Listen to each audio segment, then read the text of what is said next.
Yabang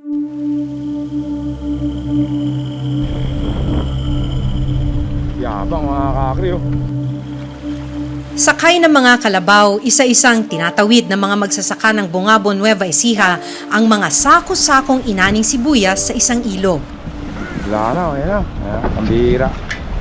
Lakas pa naman ang agos. Ay naka mo, nalunod na mga kakri. Pambihira, nadapa na. Dahil mataas ang tubig matapos ang ilang araw na pag-ulan, ang mga kalabaw pahirapan sa pagtawid. Nalunod na isa. Titingnan ko lang ito isa na ito, mukhang di makakaahon. Oh? Ang tulay na ito, itinatayo taon-taon na lang dito sa amin na dinadaanan namin ting tagulan. Ang hirap ng mga magsasaka dito, ting tagulan, naglalangoy na lang kami dito. Nilalangoy namin yung ilog. Naapektuhan din ng ulan ang mga pananim nilang sibuyas. Wala na ikita, puhunan na sana ang gusto naming lumabas, wala na rin. Kaya Sira na, sira na yung kabuhayan. Masakit dahil yung kukunin yung pakakain ko sa pamilya ko Nakakaiyak man Pero ang isa pang matinding kalaban ng mga onion farmer, ang pagpasok ng mga imported at smuggled na sibuyas sa bansa. Yun nga ang isang masama hindi malulugi kami lalo. At ang mas nakababahala, ang mga sibuyas na ito nagpositibo sa E. coli. That's dangerous. Yung E. coli na hemorrhagic, magkakasakit ka, some patients really die from that. Paano mapoprotektahan ang mga lokal na magsasaka? At bakit patuloy na nakakapasok sa bansa ang mga smuggled na sibuyas? Lalim mga kakri. Basa na yung sibuyas oh.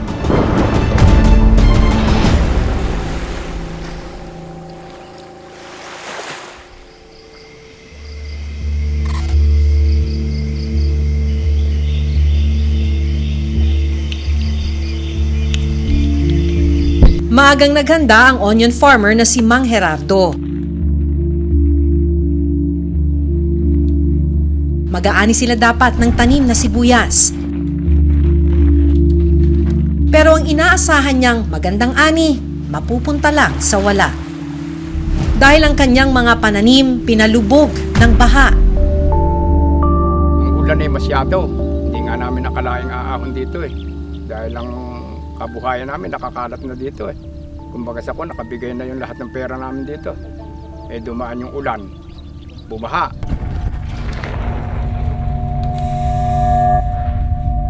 Pagdating sa sakahan, ito na ang naabutan ni Mang Gerardo. ere sira na yung aming sibuyas Tingnan mo yung ubod ng sibuyas, wala na. Bulok na yung ubod, maitim na. Kaya ito papunta na sa pagkapatay. Hindi na pakikinabangan. Itong buong bukid namin na ito, wala na kaming aanihin. Hindi na maitatayo yung puhunan man lang, hindi maitatayo.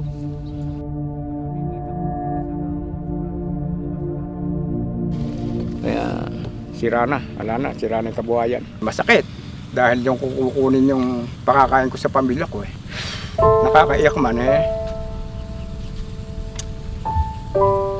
Masakit sa amin yung makikita namin yung pinaghirapan namin na natakay ng baha.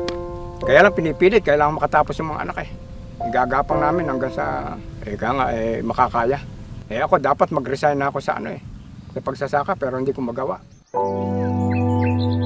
Ang ilang tanim na sibuyas, pinilit pang isalba ni Mang Gerardo. Aalagaan na lang yung mga natira. Kung sakaling kumita, salamat. Makabawi kami. Makapagtanim muli kami sa isang taon. Kaya malaki man ang lugi, magbabaka sakali raw siya sa susunod na buwan.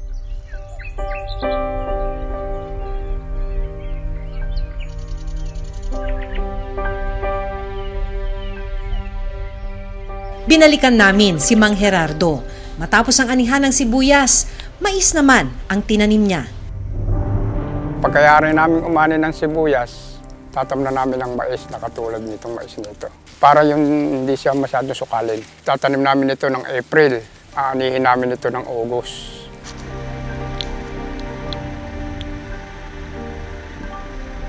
Mas maliit man ang kita sa mais, malaking tulong na raw ito para makaraos sila ng kanyang pamilya. Yung kita namin, konti lang, hindi kamukha nung sa sibuyas. Parang kumbaga sa kuwan, pamatid uhaw lang to. Dahil ito, sa isa hektara, kumikita ka lang ng 20,000 dito. Sa sibuyas, pagka medyo maganda-ganda, yung 200,000 sa isa hektara nakakakuha. Pag maganda yung hindi tinamaan ng panahon ng kalamidad, uod. Ang sinasabi niyang uod ay ang mga army worm o harabas na kumakain sa kanilang mga tanim na sibuyas. Bukod sa kalamidad, pagka ikaw ay nahuli ng konti sa pagtatanim, ang tinatamaan ka ng army worm. Uod, kay mamahal ng ating mga pang-insektong lason. Itong ganito, yung ganito, good ito. Saka depende sa kuwan. Ngayon mahina na ani ngayon dahil yung tinatamaan na rin ng uod ng mais. Dati hindi naman namin ini-spray ito Ngayon 4 na beses kami mag-spray. Dati pag tinanim namin ito, pababayaan na namin pagka napataba na. Ngayon 4 na spray. Gano'n ang isang spray sa isang spray namin, umuubos kami ng 2,000 isa. Kaya malaki ang nawawala. Itinuturing na onion capital of the Philippines ang bayan ng Bungabon. Ang nasa 3,000 ektaryang lupa sa bayan, ginagamit na taniman ng sibuyas. Ang problema, ang ibang magsasaka tulad ni Mang Gerardo, kailangan pang tumawid ng ilog para marating ang mga taniman. Wala raw kasing maayos na tulay.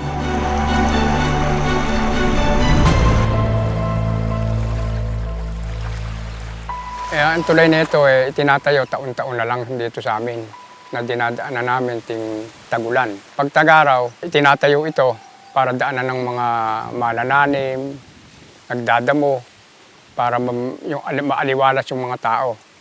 Pagdating ng tagulan, nasisira, tinatangay ng tubig. Kaya sana, gusto namin, kung meron sanang mag-sponsor na tayuan ng concrete na tulay, na overflow. Kaya kailangan sana kung taon-taon na lang ginagastosan ng barangay, ting tagulan, sira. O pagdating ng tag-araw, tatayo na naman namin, taon-taon na lang yung ganun. Sayang lang. Oo, sayang. Ano bang epekto sa inyo, Tay? Tulad ngayon, sira. Anong epekto sa mga tao? Malaki dahil ang hirap ng mga magsasaka dito. Ting tagulan, naglalangoy na lang kami dito. Nilalangoy namin yung ilog. Maingat na itinatawid ng mga magsasaka sakay ng kalabaw ang sako-sakong bagong aning sibuyas. Malalim noon ang tubig dahil sa ilang araw na pag-ulan. Ay naku mo, nalunod na mga kakre. Pambihira, nadapa na. Nalunod na isa. Para lang makatawid sa kabilang yung aming trabaho. Para mapuntahan namin yung kalabaw namin, pakakainin namin ting magat hapon. Tapos uuwi kami ng hapon, naglalangoy na naman kami. Kaya yun ang hirap naming magsasaka. 25 years na ako dito nagtatanim ng sibuyas. Yan ang pahirapan namin. Kumisan, walang tulay. Lahat ng mga manananim, lahat ng mga magdadamo, tinatawid pa namin ang kariton dito sa ilog. Ang ilog ay halos lubog yung kariton.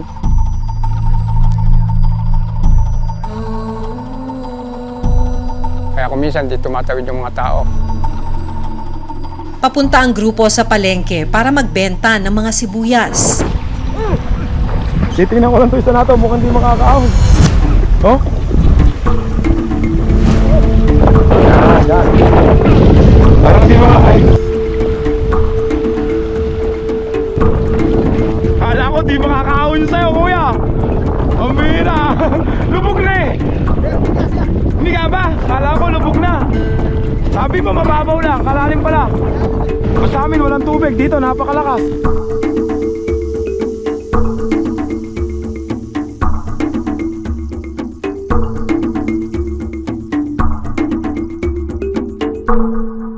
Kaya ating sakripisyo namin mga magsasaka dito ng sibuyas. Piligroso. Oo, piligroso. Kung minsan, nagtataob pa nga yung kariton dito. Naaanod pa yung mga sibuyas. Hirap kaming magdala ng produkto namin dito sa bayan. Nilolunahan lang namin yung kariton para lang wag mabasa yung aming sibuyas. Delikadong mabasa ang sibuyas. mabubulok. Saka hindi kukunin ng buyer. Bukod sa kalsada at tulay, malaking hamon din ang kawalan ng sapat na storage facility. Nasasayang at hinahayaan na lang mabulok ng ilang mga... Katunayan, minsan ang napabalita ang pagtatapon ng mga sibuyas ng mga magsasaka sa Bungabon dahil sa mababang bilis sa kanila.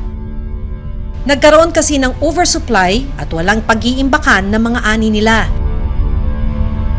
Bilang tugon, nagtayo ng mga cold storage facility sa lugar nila. Sa Bungabon, may 2 storage facility. 4 hanggang 6 na buwang maaaring magtagal ang mga sibuyas sa ganitong pasilidad. Lahat po nung inaani ng farmers na gustong magpasok ng sibuyas, dito po sila nagpapasok. Meron po kasing may-ari na pag nagpasok at nagustuhan na nila yung presyo, inilalabas na nila kaagad. Sa labas ng storage facility, sako-sakong mga sibuyas ang inabutan naming pinatutuyo para ibiyahe at ibenta sa ibang lugar.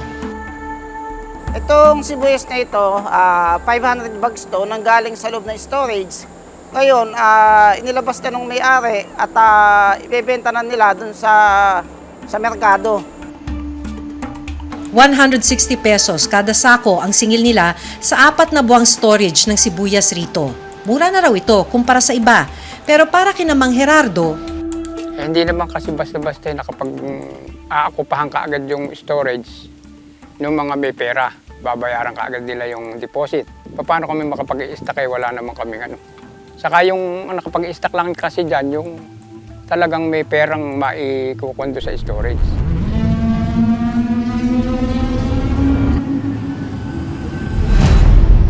pero hindi natatapos ang problema ng mga magsasaka sa kakulangan ng maayos na infrastruktura. Dahil isa pa sa pumapatay sa kanilang kabuhayan, ang pagpasok ng mga smuggled o illegal na sibuyas sa bansa. Yun nga ang isang masama eh. Dahil tayo, pag nag-import tayo, pag nag-smuggling, hindi natin makukontrol yung paglabas ng sibuyas nila dahil kahit mura nila ibigay, ubra naman. Kaya namumura yung sibuyas. Kaya inaapektuhan niyang nagpapasok sa storage. Paano? Kailangan nyo rin po ibenta ng mura. May natural, wala namang kukuhang mahal pagka mura sibuyas eh. Halimbawa, may import. Ano? Pag mababa yung sibuyas, yung aming produkto, maibibigay namin sa bababang halaga. Dahil hindi namin pwedeng i-stock sa amin yun dahil wala naman kaming istakan. Ang sibuyas ay mapakahina. Mga ilang linggo lang bulok. Eh, di malulugi kami lalo. Kaya yun ang nagiging kuwan sa import. Ang ikinatatakot ni Mang Gerardo na pagpasok ng mga smuggled na sibuyas, muli na namang nangyari.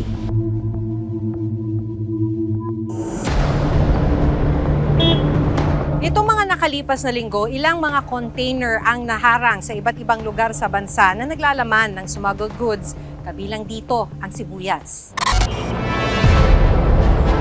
Dito lang mga nakaraang buwan, lumapag sa Port of Manila ang 6 na container vans. Assorted food items ang nakadeklarang laman ng shipment na nagmula sa China.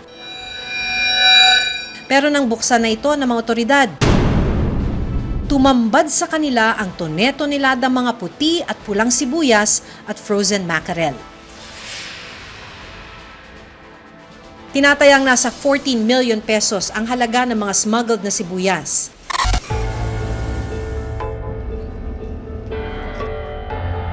Naharang naman ang 31 shipment sa Subic Port sa Zambales. Mga karne ng manok ang nakadeklarang laman ng mga container. Pero nang inspeksyonin, frozen mackerel, carrots at mga sibuyas pala ang laman. Tinatayang nasa 100 milyong piso ang halaga ng smuggled agricultural products. Wala ring importation permit ang nasabing shipment.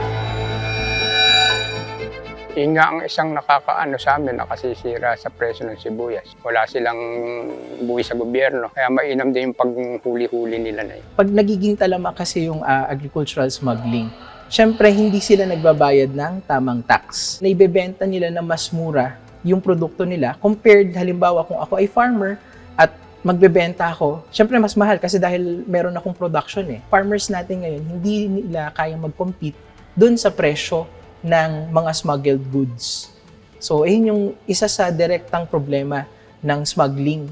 Napapababa niya artificially yung presyo na yung mismong farmers natin, hindi sila nagiging competitive. Pero ang mas nakababahala, ang ilang smuggled onion nakarating na sa ilang pamilihan. At ang problema, natuklasang may peligrong dala ito sa mga mamimili. Ang mga nasabat na sibuyas sa isang palengke sa Maynila nagpositibo sa E. coli o isang uri ng bakterya na karaniwang natatagpuan sa dumi ng tao at hayop.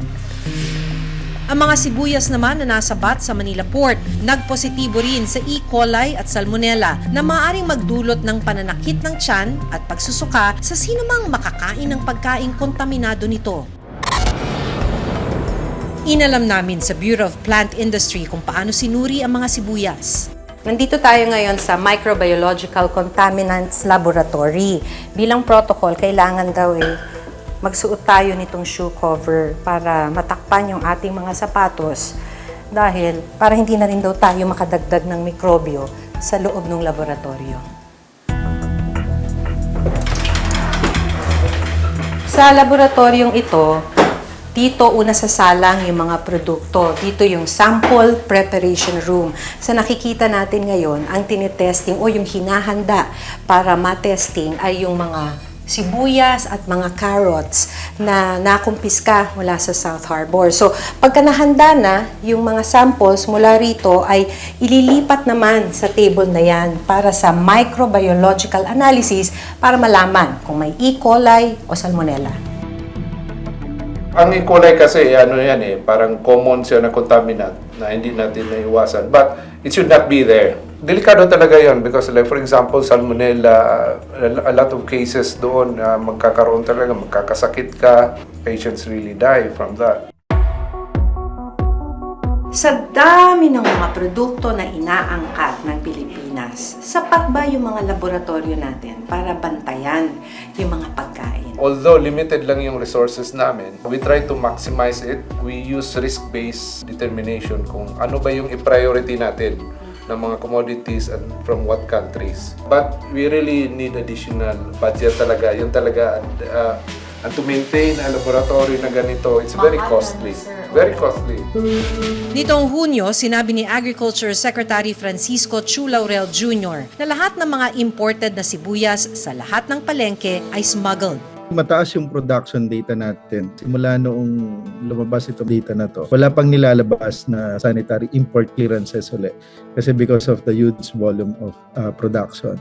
To further strengthen, nagtayo si Secretary ng tinatawag na Inspectorate and Enforcement Office to help and coordinate with Bureau of Customs, PNP, and BI sa mga ganitong usapin. Susunod. Ang sistema kasi para makapag-smuggle ka, papilitan mo yung klasifikasyon kung ano yung talagang laman ng kargamento mo. Meron siya nakausap na taga-amin dito sa BOC na mayroong kakayanan na palitan yung klasifikasyon. Ganun lang yung kasimple.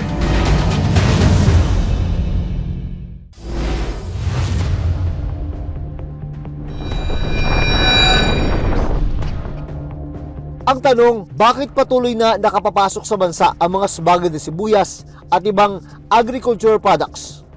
Sabi ng BOC, karaniwang nanggagaling ang shipment mula sa China at iba pang mga bansa.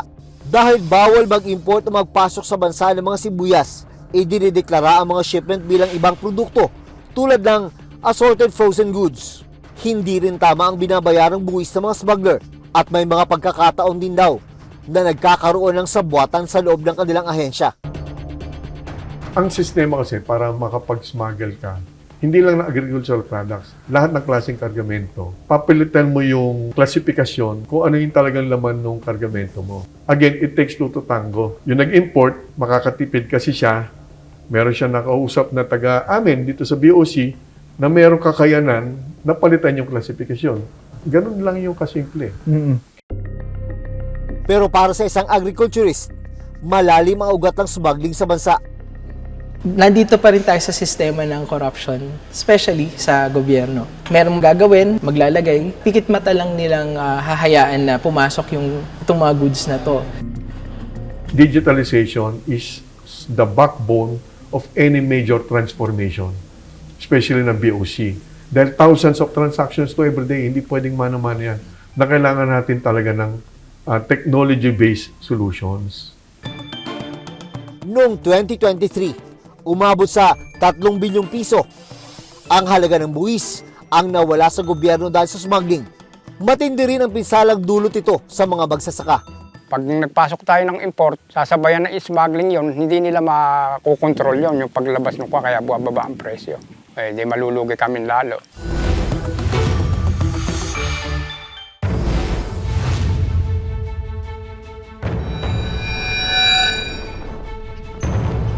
Kinatandaan na ni Mang Gerardo ang mga problemang hinaharap ng mga magsasaka. Mula binhi hanggang sa pag-ani, iba't ibang hamon ang dumarating sa kanila. Problema na nga nila ang pagbaha dahil sa ulan. Dumagdag pa ang pagbaha ng mga sumagad na sibuyas sa mga pamilihan. Tanong nila, kailan kaya sila makakabawi? Pagka tumigil tayo sa saka, wala na, hindi kakain. Paano yung mga alang mga sinasa, mga nangungupahan, ala silang lulusungan pagka kami huminto. Hanggang sa susunod na Sabado, ako si Maki Pulido.